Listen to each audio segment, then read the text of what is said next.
The Brothers Karamazov. Translated from the Russian of Fyodor Dostoyevsky. Part 1. Book 1. The History of a Family. Chapter 5. Elders. Some of my readers may imagine that my young man was a sickly, ecstatic, poorly developed creature, a pale, consumptive dreamer. On the contrary, Alyosha was at this time a well-grown, red-cheeked, clear-eyed lad of 19, radiant with health. He was very handsome, too, graceful, moderately tall, with hair of a dark brown, with a regular, rather long, oval-shaped face, and wide-set dark grey, shining eyes. He was very thoughtful and very serene. I shall be told, perhaps, that red cheeks are not incompatible with fanaticism and mysticism, but I fancy that Alyosha was more of a realist than any one. Oh, no doubt, in the monastery he fully believed in miracles, but, to my thinking, miracles are never a stumbling block to the realist. It is not miracles that dispose realists to belief. The genuine realist, if he is an unbeliever, will always find strength and ability to disbelieve in the miraculous, and if he is confronted with a miracle as an irrefutable fact, he would rather disbelieve his own senses than admit the fact. Even if he admits it as a fact of nature till then unrecognized by him. Faith does not, in the realist, spring from the miracle but the miracle from faith. If the realist once believes, then he is bound by his very realism to admit the miraculous also. The Apostle Thomas said that he would not believe till he saw, but when he did see he said, "My Lord and my God." Was it the miracle forced him to believe? Most likely not, but he believed solely because he desired to believe, and possibly he fully believed in his secret heart even when he said, "I do not believe till I see." I shall be told, perhaps, that Alyosha was stupid, undeveloped, had not finished his studies, and so on. That he did not finish his studies is true, but to say that he was stupid or dull would be a great injustice. I'll simply repeat what I have said above. He entered upon this path only because, at that time, it alone struck his imagination and presented itself to him as offering an ideal means of escape for his soul from darkness to light. Add to that he was to some extent a youth of our last epoch, that is, honest in nature, desiring the truth, seeking for it and believing in it, and seeking to serve it at once with all the strength of his soul, seeking for immediate action, and ready to sacrifice everything, life itself, for it. Though these young men unhappily fail to understand that the sacrifice of life is, in many cases, the easiest of all sacrifices, and that to sacrifice, for instance, 5 or 6 years of their seething youth to hard and tedious study, if only to multiply tenfold their powers of serving the truth and the cause they have set before them as their goal, such a sacrifice is utterly beyond the strength of many of them. The path Alyosha chose was a path going in the opposite direction, but he chose it with the same thirst for swift achievement. As soon as he reflected seriously, he was convinced of the existence of God and immortality, and at once he instinctively said to himself, "I want to live for immortality, and I will accept no compromise." In the same way, if he had decided that God and immortality did not exist, he would at once have become an atheist and a socialist.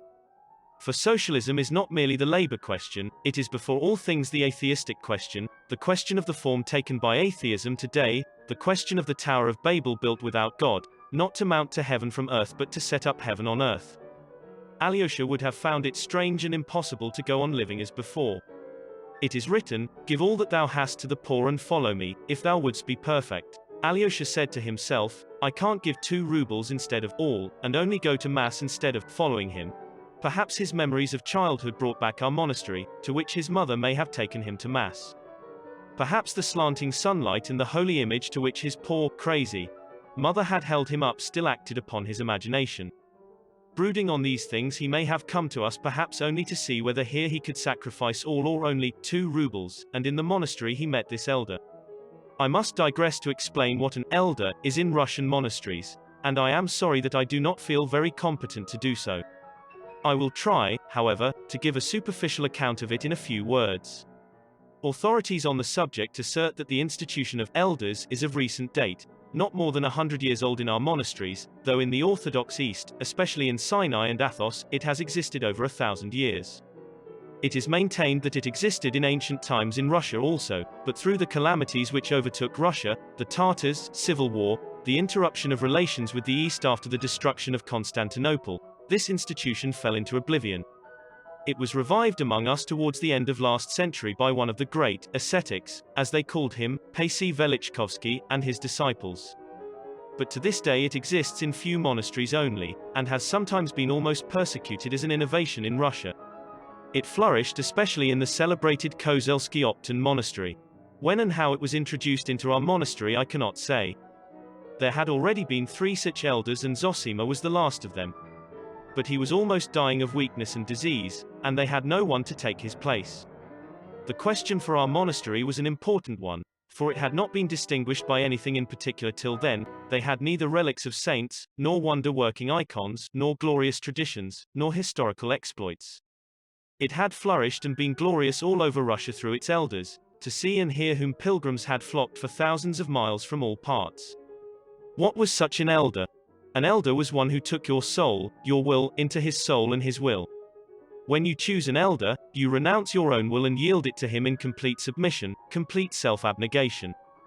This novitiate, this terrible school of abnegation, is undertaken voluntarily, in the hope of self-conquest, of self-mastery, in order, after a life of obedience, to attain perfect freedom, that is, from self, to escape the lot of those who have lived their whole life without finding their true selves in themselves.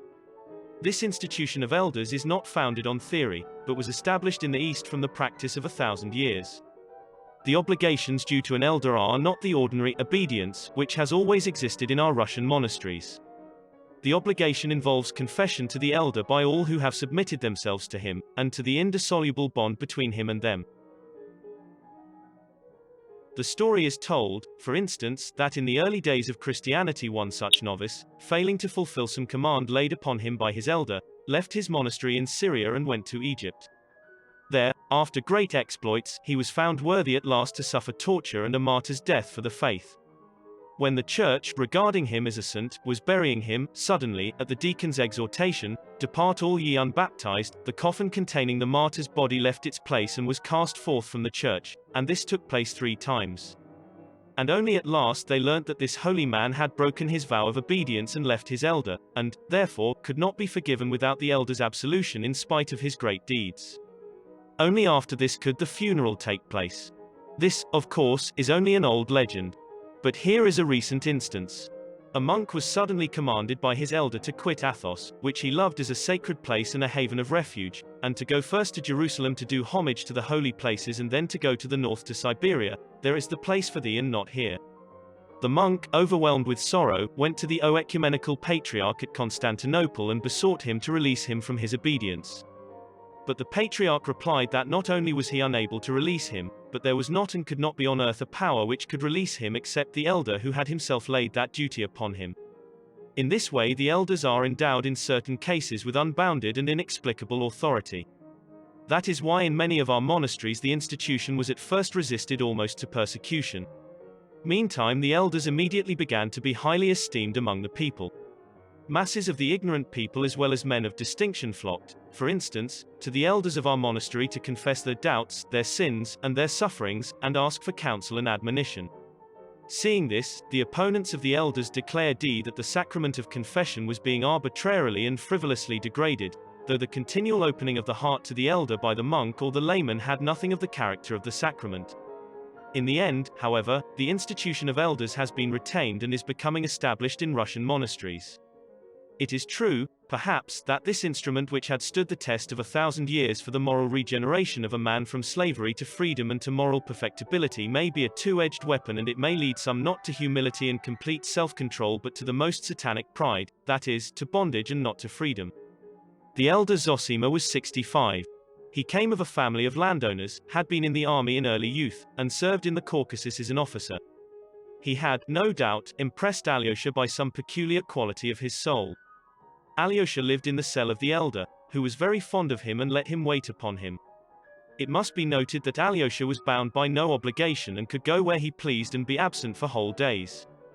Though he wore the monastic dress, it was voluntarily, not to be different from others. No doubt he liked to do so. Possibly his youthful imagination was deeply stirred by the power and fame of his elder. It was said that so many people had for years past come to confess their sins to Father Zosima and to entreat him for words of advice and healing, that he had acquired the keenest intuition and could tell from an unknown face what a newcomer wanted, and what was the suffering on his conscience. He sometimes astounded and almost alarmed his visitors by his knowledge of their secrets before they had spoken a word. Alyosha noticed that many, almost all, went into the elder for the first time with apprehension and uneasiness, but came out with bright and happy faces. Alyosha was particularly struck by the fact that Father Zosima was not at all stern. On the contrary, he was always almost gay. The monks used to say that he was more drawn to those who were more sinful, and the greater the sinner the more he loved him. There were, no doubt, up to the end of his life, among the monks some who hated and envied him, but they were few in number and they were silent, though among them were some of great dignity in the monastery, one, for instance, of the older monks distinguished for his strict keeping of fasts and vows of silence. But the majority were on Father Zosima's side, and very many of them loved him with all their hearts, warmly and sincerely.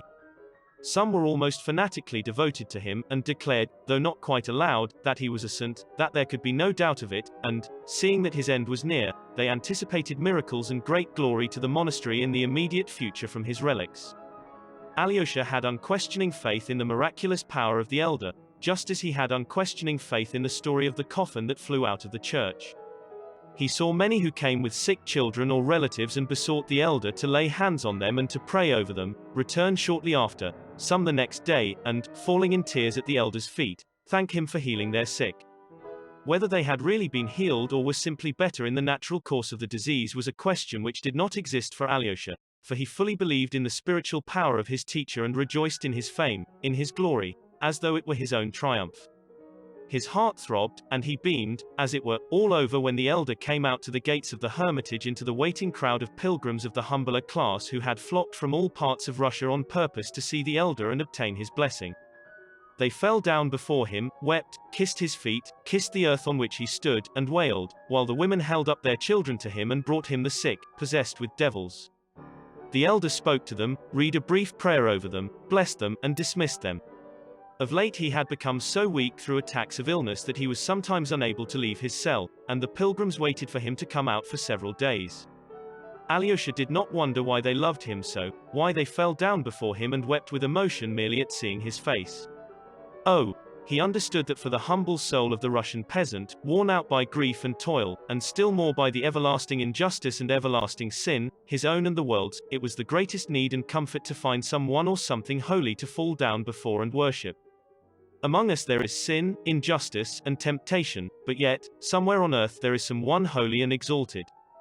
He has the truth, he knows the truth, so it is not dead upon the earth, so it will come one day to us too, and rule over all the earth according to the promise.